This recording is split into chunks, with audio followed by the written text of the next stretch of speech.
A nanny finds baby abandoned on the floor. Millionaire walks in and uncovers the truth about her. Claire Bennett tugged gently at the collar of her pale blue uniform, smoothing it out as she prepared to enter the main wing of the Whitmore estate. Morning had just broken over Napa Valley, casting golden rays through the sprawling grapevines outside and painting flecks of light on the stone-tiled floors. At 28, Claire was no longer a woman of daydreams. Her face carried the quiet composure of someone who had lived too much too soon. Her hazel eyes always seemed to hold something soft and a little tired. For nearly 3 years, Claire had worked as a housekeeper at the Whitmore estate. The job was routine, repetitive, but to her, it was precious. Every dollar she earned went toward her mother's medical bills. Evelyn Bennett, fragile and fading, battled a heart condition and depression from the confines of a modest trailer at the edge of town. Since her father's passing, Claire had become the backbone of their small family.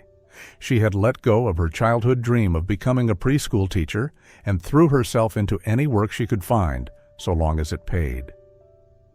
Landing a job at the Whitmore estate, home to one of Napa Valley's wealthiest families, felt like a lifeline.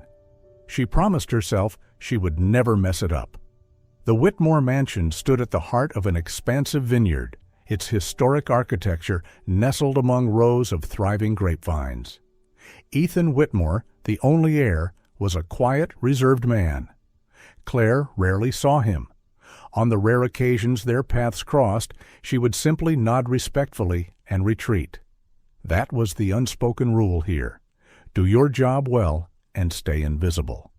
But something about this morning felt different. Claire sensed it as she passed through the western corridor, a normally silent hallway, now filled with a faint, almost imperceptible sound. A muffled whimper. She froze. It was a sound she knew instantly, one that made her heart thud with urgency. A baby crying. She followed the sound with quickening steps, which led her toward the laundry room. As she gently pushed open the door, the scene before her made her gasp. A baby, no more than 8 months old, lay on the cold tile floor, his diaper soaked and his small legs tinted a purplish blue. He sobbed in quiet desperation, as if he'd cried so long he had run out of strength. "Oh my God," Claire whispered, falling to her knees beside him, carefully lifting his trembling body into her arms. His skin was icy. No one else was around. Not a sound. She looked back, called out softly, "Hello? Is anyone here?" But the only reply was the dull hum of the washing machine. She looked into the baby's tear-streaked face. He clung to her shirt, his head pressing into her chest as though it were the only safe place in the world. Claire held him close. What she didn't know, what she couldn't have known, was that in that exact moment, through one simple instinctive act of compassion, her life was about to change forever. Claire held the baby tighter, feeling his faint breaths against her chest.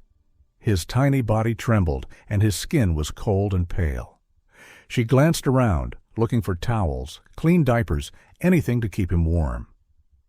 On a table near the dryer, she spotted a pack of diapers and some baby supplies. Her hands trembled slightly, but her movements were steady with purpose.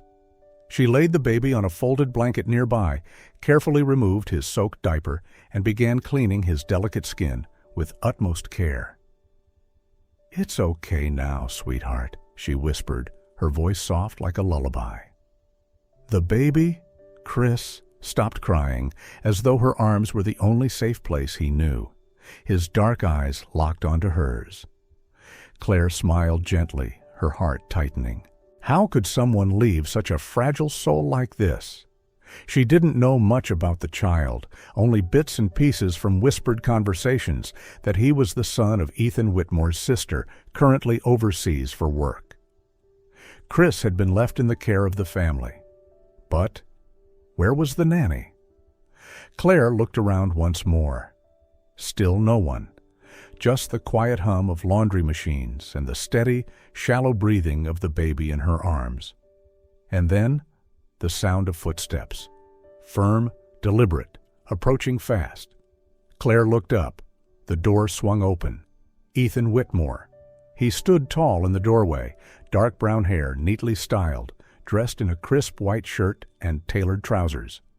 His steel-gray eyes scanned the room, settling on Claire, kneeling on the floor, baby in arms, surrounded by a mess of used diapers. Silence fell. "What's going on here?" His voice cut through the room like a blade. Claire swallowed hard. She was still kneeling, unable to rise. Everything looked wrong. She tried to speak. "Mr. Whitmore, I was just—" "Where is the nanny?" he interrupted. "She wasn't here when I arrived. Chris was on the floor? And you thought it was appropriate to touch my nephew without permission?" His tone turned sharp. Claire held Chris tighter, feeling the baby curl deeper into her chest, now quiet and still. He was freezing, exhausted from crying. "I just did what needed to be done." Her voice was soft but steady. The silence between them stretched. Ethan said nothing. His eyes moved from her face to the baby, who now slept soundly in Claire's arms as though he belonged there. "How long have you worked here?" he finally asked. "Almost 3 years," Claire answered. "Always as a housekeeper?" "Yes, sir." Ethan stepped closer, the subtle scent of aged grapes trailing with him. He extended his arms. "Give Chris to me." Claire hesitated, but obeyed. As she transferred the baby to his arms, their fingers brushed. A jolt of something, electric, unspoken, passed between them. Both noticed. Chris instantly stirred, squirming restlessly in Ethan's hold, then reached his small hands back toward Claire. "He wants you," Ethan said softly, almost in awe. "Babies feel love before they understand it," Claire replied, turning away to hide her flushed cheeks. Ethan continued watching as she began cleaning up the supplies. In the hush between them, something had shifted, something unspoken, fragile, but undeniably real. Claire quietly gathered the remaining supplies, carefully placing the soiled diapers and wipes into a plastic bag. Ethan stood nearby, still holding Chris in his arms, his eyes following her every movement. "Do you have children?" he asked suddenly, his voice low, but no longer sharp. Claire paused. She shook her head. "No, sir. I take care of my mother. She's not well." Ethan gave a small nod, as if mentally filing away the information. After a moment, he asked again, softer this time, almost curious. "What did you want to do before this job?" Claire looked down at her hands, rough from years of labor, yet still capable of a tenderness that had just calmed a crying baby. "I used to dream of becoming a preschool teacher," she said softly. Ethan tilted his head, visibly surprised. "Really?" "Yes, I've always loved children. When I was little, I used to play school with the neighborhood kids back in Alabama. I'd make a chalkboard, read books aloud, and they'd call me Miss Claire." She smiled gently, the memory softening her features. "So, what stopped you from pursuing that?" Claire looked up at him, for the first time, really meeting his gaze. "My father passed away when I was 16. My mom got sick not long after. We had no insurance, no savings. I dropped out of school to work. Any job I could find, just to survive. Dreams had to wait." Ethan remained silent. Chris was now fast asleep in his arms, his tiny face peaceful. But it was Ethan's silence that felt the heaviest. "I'm not telling you this to get pity," Claire added, her tone calm. "I've accepted the life I have. But sometimes I miss that feeling, standing in front of a little group, reading them a story. That feeling, it's unlike anything else." Ethan watched her for a long moment. For the first time, he didn't just see a housekeeper. He saw a woman who had sacrificed her youth, her dreams, just to survive. And that left him more speechless than anything else could have. Ever since that morning, Claire held Chris in the laundry room. The air in the mansion had shifted. No one said anything aloud, but the look she received from the other staff began to change, half curious, half critical. And Lena, Chris's official nanny, didn't bother hiding her irritation. She began scoffing whenever Claire passed by, making vague remarks to others like, "Some people think cuddling a baby is enough to earn a promotion." "Just because you hold a baby doesn't mean you're Mother of the Year," Lena muttered one day as Claire walked into the kitchen. Claire didn't react. She simply lowered her gaze and continued wiping the counters as though she hadn't heard a word. She had long learned not to waste energy on cheap malice. But what truly worried Claire was Chris. More and more, she noticed that Lena was constantly glued to her phone.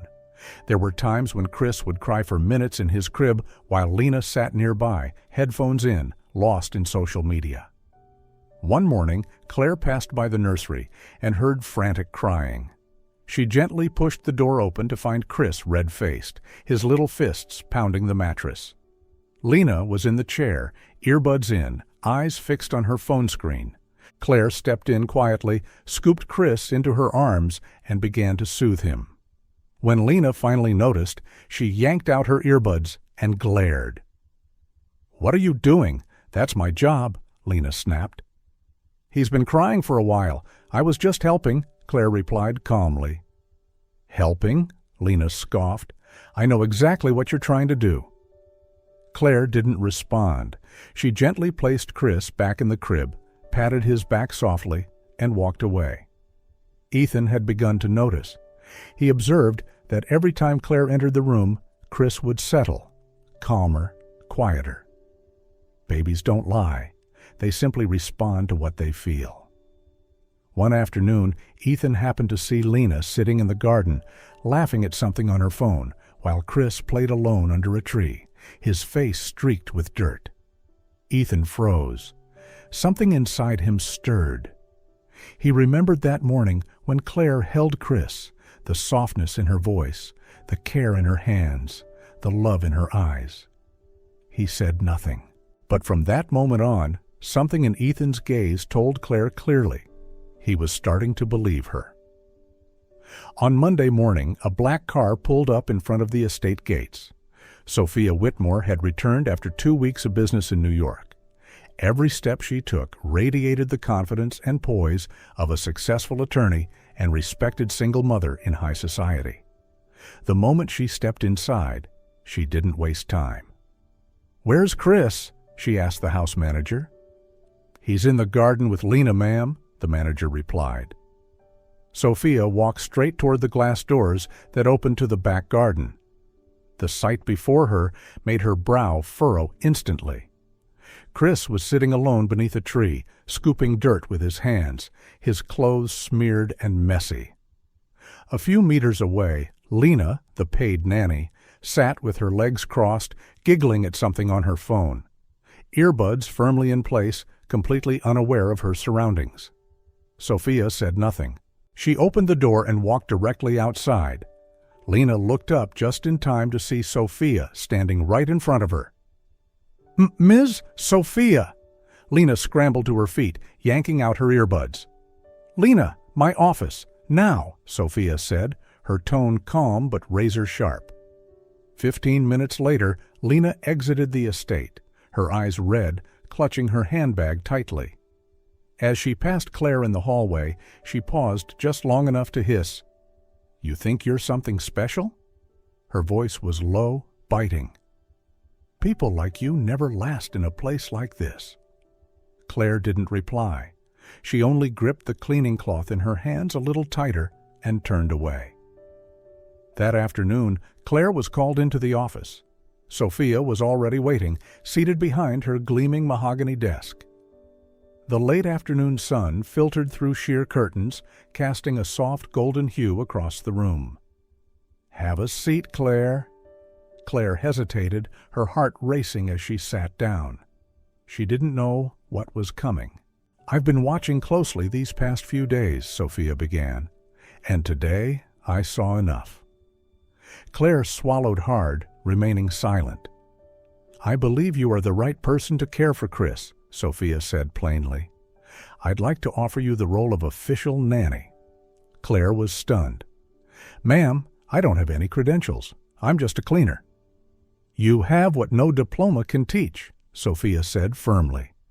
"Attention, patience, and most importantly, genuine affection. The baby feels that." Claire looked down at her hands. Part of her wanted to say yes immediately. Another part held back, afraid of being misunderstood, afraid of how others might see her. "If I accept," she said quietly, "can I still help with cleaning when I have time? I don't want others to think I'm trying to climb over them." Sophia raised an eyebrow, then nodded. "If that's what makes you comfortable, but you don't have to prove anything. Not to me."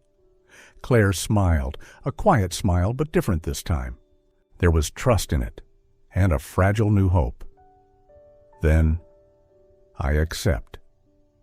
Sophia rose, walked around the desk, and extended her hand. "Welcome to your new role." Claire shook her hand. These hands that had scrubbed floors and cleaned toilets were now entrusted with the care of a child. And to her, that felt more sacred than any job title ever could. Since Claire became the official nanny, her presence in the Whitmore estate subtly shifted. No longer the quiet shadow moving through hallways, she now appeared more often, not just because of duty, but because Ethan Whitmore had begun to seek her out. He spent more time at home, postponed a few business trips, and frequently paused to talk with Claire after her duties. What started as short exchanges about Chris's feeding and nap schedule gradually grew into longer, more personal, and warmly familiar conversations. "Have you always liked working with children?" Ethan asked one afternoon, while they sat in the back garden, Chris sleeping soundly in Claire's arms. "Since I was little," Claire replied. "I'm an only child, but my house was next to an orphanage. I'd spend hours there playing with the kids. They made me feel less alone." Ethan said nothing for a moment, but his gaze softened. He understood, and he realized every time he spoke with Claire, he wanted the conversation to last just a little longer. Claire, too, sensed the change. Ethan's eyes no longer held distance. There was something deeper in the way he looked at her now. Empathy, genuine care. Not the eyes of an employer toward his staff, but the eyes of a man learning how to feel again. One Saturday evening, Ethan knocked on Claire's door just as she had finished putting Chris to bed. "Are you free tonight?" he asked, slightly hesitant. I'd like to invite you to dinner, with the family, not as staff, as a guest." Claire froze. She had never sat at the Whitmore dining table. Her heart pounded. "I'm not sure if I should." She hesitated. "You should," Ethan smiled, "because I'd like you there, and I think Chris would too." That night, Claire wore a modest sea-green dress, her hair tied low, and a soft touch of powder on her face. Pure, unembellished beauty. Sophia nodded in greeting when Claire entered the dining room, not as cold as before. The dinner unfolded gently. Ethan sat across from Claire, his gaze often lingering. Claire whispered softly to Chris, seated in his high chair beside her, occasionally smiling when she caught Ethan watching her. She felt accepted, not like a maid misplaced in a world she didn't belong to, but a part, however small, of something warm and real. From that night on, a quiet current of affection grew between Claire and Ethan, steady and unspoken. No one rushed, no one declared it, but each accidental touch, each glance across the hallway, each burst of Chris's laughter when they were together, was silently shaping something beautiful. Claire knew she wasn't in the same place she had been before, but more importantly, in Ethan's eyes, she was no longer invisible. The closeness between Claire and Ethan was no longer something that could be hidden. The way they looked at each other in silence, their strolls with Chris in the garden, and Ethan's soft smile every time Claire entered a room, all of it became whispered gossip throughout the estate. The staff murmured behind her back. Rumors floated in every hallway. Some were mocking, others disapproving, and a few simply sighed. Because everyone knew, in the Whitmore family, love never crossed class lines. Then, on a quiet Thursday afternoon, a black Rolls-Royce pulled up to the estate. A woman in her 70s stepped out, silver hair neatly pinned, a charcoal wool coat over her shoulders, and eyes sharp as glass. Margaret Whitmore, the most powerful and feared woman in the family. Her arrival was unannounced. But everyone understood. She came because of the rumors. That evening's dinner felt like breathing underwater. Ethan sat at the head of the table, Claire was invited to sit next to Chris, and Margaret sat directly across from her, scrutinizing her every move. "Claire, I'm told you started here as a housekeeper."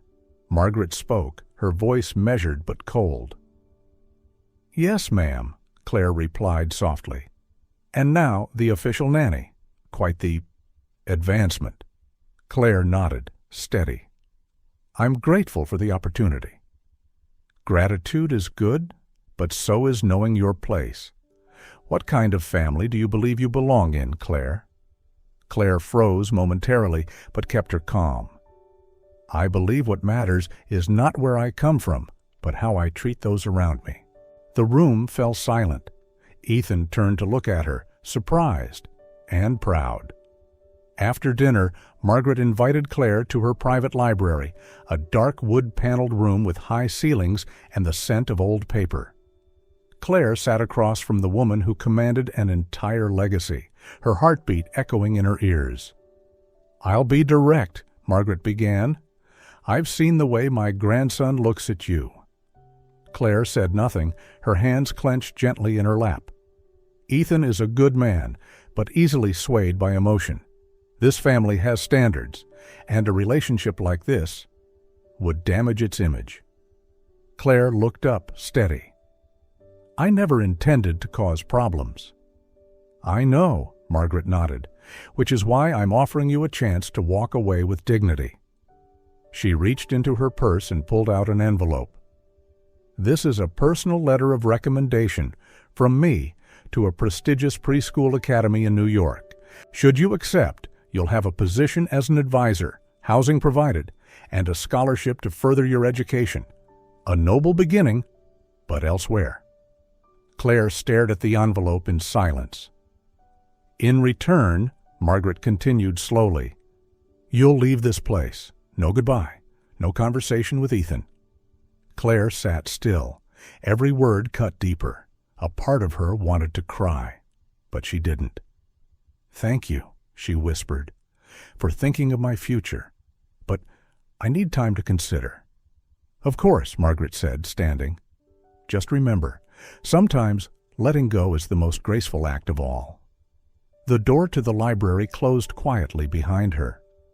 Claire remained seated, the envelope in her hands, torn between a chance to rise and a love not yet spoken, but already planted deep in her heart.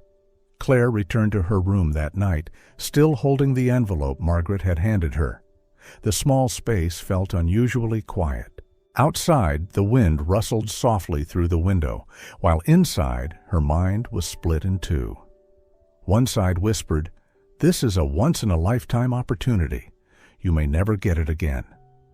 The other side ached, "But your heart, it doesn't belong in New York." Claire set the envelope down on the desk, opened it, and read the recommendation letter line by line. The elegant words, the promises of prestige, and a future carved in gold. But the more she read, the more distant she felt from herself. She thought of Chris, the weight of him sleeping in her arms. She thought of Ethan, his gentle gaze, the quiet evenings spent together, words not needed. That night, Claire didn't sleep. She sat by the window for hours, watching the city lights flicker far away, holding on tightly to one truth in her heart. Dignity is never something to be traded, even for a whole new life. The next morning, Claire gently knocked on the door of the library, where Margaret Whitmore was already seated, reading her morning paper. Golden light streamed through the window, casting a soft glow across the room. "Come in," Margaret's voice called calmly. Claire entered, holding the envelope from the day before. Her face showed no fear, no hesitation, only quiet determination and clarity. "Thank you," Claire began, "for the incredible opportunity you offered me. Truly, it's an honor." Margaret looked up, eyes sharp. "So, you've made your decision?" Claire nodded. "I can't accept the offer." The room seemed to pause. "I believe you truly meant well. But if I were to leave, not by choice, but because I was forced to pick between my dream and the person I love, then even if I succeeded, I wouldn't be myself anymore." "The person you love?" Margaret repeated, her gaze narrowing. Claire didn't flinch. "Yes, I love Ethan, but that love doesn't blind me. If he doesn't feel the same, I'll still stay, because I care deeply for Chris, and because I want to do this job with my own merit, not through pity or privilege." Margaret was silent. She studied the young woman in front of her, not begging, not flattering, not weak. There was a quiet strength in Claire, one that didn't need to shout to be heard. "You know," she said softly, "very few people in my life have ever dared to say no to me." Claire smiled gently. "I believe sometimes a no says more about who we are than any yes ever could." Another pause. Then something unexpected. Margaret nodded. "Very well," she said slowly. "You have dignity. This family could use more people like you." Claire bowed her head, heart still trembling but filled with pride. Whatever came next, she knew one thing for sure. Today, she had chosen herself. Claire was still seated in the library, her hands gently resting on the envelope in her lap, when the door opened. She turned, startled. Ethan stood there. His face wasn't angry or surprised. Just one thing was clear. He had heard everything. "How long have you been standing there?" Claire asked, her voice barely above a whisper. "Long enough to know you didn't trade your pride." Ethan stepped forward, his gaze steady. Claire looked down. "I didn't want to make things more complicated." "You didn't," he interrupted. "You made this whole family rethink how we measure someone's worth." At that moment, Margaret entered, her hands clasped neatly in front of her. "I'm not used to being refused," she said calmly, her eyes on Claire. "But if my grandson has chosen a woman like you, then perhaps I was wrong to underestimate your courage and your dignity."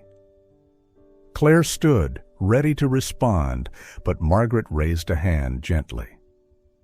"No need for more words. Just take good care of Ethan and Chris." Then she turned to her grandson. "If you've got something to say, don't wait. Smart women don't stand around forever." Ethan turned back to Claire, his hands slightly shaking as he pulled a small blue box from his pocket. He opened it, a simple, elegant ring that reflected his character. "Claire Bennett," he said, kneeling. "You held my nephew when no one else did. You held this family together when I couldn't.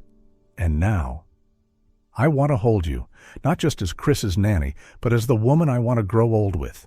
Not for tradition, not for redemption, just because life without you feels unbearable." Claire's breath caught. "Ethan," she whispered, "I only have one condition." "Anything," he smiled. "I want to keep working and studying. I don't want this love to cost me my dream." He held her hand tighter, eyes unwavering. "Then we'll chase that dream together. You won't have to give anything up." Claire nodded, tears finally falling, not from pain, but from joy.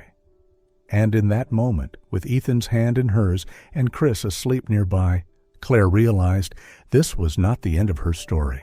It was the beginning of everything she thought she'd lost. Margaret stepped forward, gently adjusting the hem of Claire's dress. "My dear," she said softly, "don't ever let anyone make you feel unworthy of love." For the first time, Claire laughed through her tears. She wasn't just loved, she was chosen, respected, and allowed to remain fully herself. As Ethan slid the ring onto her finger, Claire felt her heart stop for just a second, then burst into 1,000 beats of joy. She had never dared to dream of this, never imagined the man she quietly loved would kneel before her, offering not just affection, but respect. That night, she stood alone on the porch, the cool night breeze brushing against her cheeks. What filled her mind wasn't a grand wedding or a luxurious gown. It was the image of quiet evenings, reading with Chris, early mornings walking him to school, and those education classes she never thought she'd be able to attend. Her dream was no longer distant.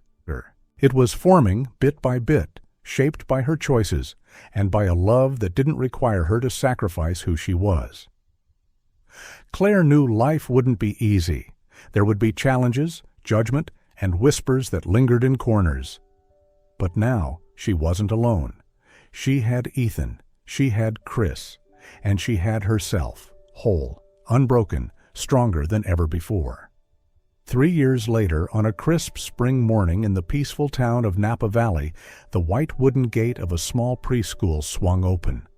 A sign at the front read, "Little Roots, a preschool founded by Claire Bennett."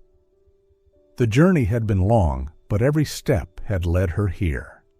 Claire stepped out, adjusting the lavender pots on the front porch. She wore a simple cotton dress, her hair tied neatly back, and her face radiant with a smile that wasn't meant for anyone else. It was for herself, because finally she was living a life she had chosen. This little school was a dream born in childhood, a place where not just children, but lost adults could find light again. Ethan appeared moments later, carrying Chris, now a 5-year-old with wild imagination and endless energy. In his hand, a colorful drawing he proudly showed his mother. "I drew you, Daddy, and the baby," Chris said, pointing to a little circle on Claire's belly. Claire laughed, bending down to kiss his forehead. "Not even born yet and already famous," she teased. Ethan placed a hand gently on her shoulder. The way they looked at each other wasn't hesitant anymore. It was the gaze of equals, partners who had weathered storms and were now building something lasting. Life in Napa Valley moved slowly, but meaningfully. Each morning, Claire welcomed children from across the region, some shy, some bold, but all met with the same gentle love. She taught them how to watch the trees, how to listen to their friends, and how to recognize kindness, lessons that didn't appear in textbooks, but mattered most. In the afternoons after school, Claire returned home to Ethan and Chris. They cooked together, watered plants, read stories. Life was quiet but beautiful, like a soft melody. One weekend afternoon, Claire sat on the wooden bench beneath the cherry tree behind the house. A breeze played through her hair as her hand rested on her growing belly. Chris came running, arms outstretched, and threw himself into her lap. His little voice, muffled against her belly, said softly, "I love you, Mommy." Claire froze. The word hit her like sunlight after a storm, unexpected, warm, and blindingly real. For a moment, she couldn't breathe. It was the first time he called her Mommy. She held him tightly, tears falling, not out of surprise, but because her heart had never felt this full. In a world once wrapped in judgment and barriers, Claire didn't just survive. She rebuilt her life with kindness, courage, and love. She was no longer the invisible housemaid, no longer the girl doubted and dismissed. She was a wife, a mother, a founder, someone chosen, and most of all, herself. And this time, no one could take that from her.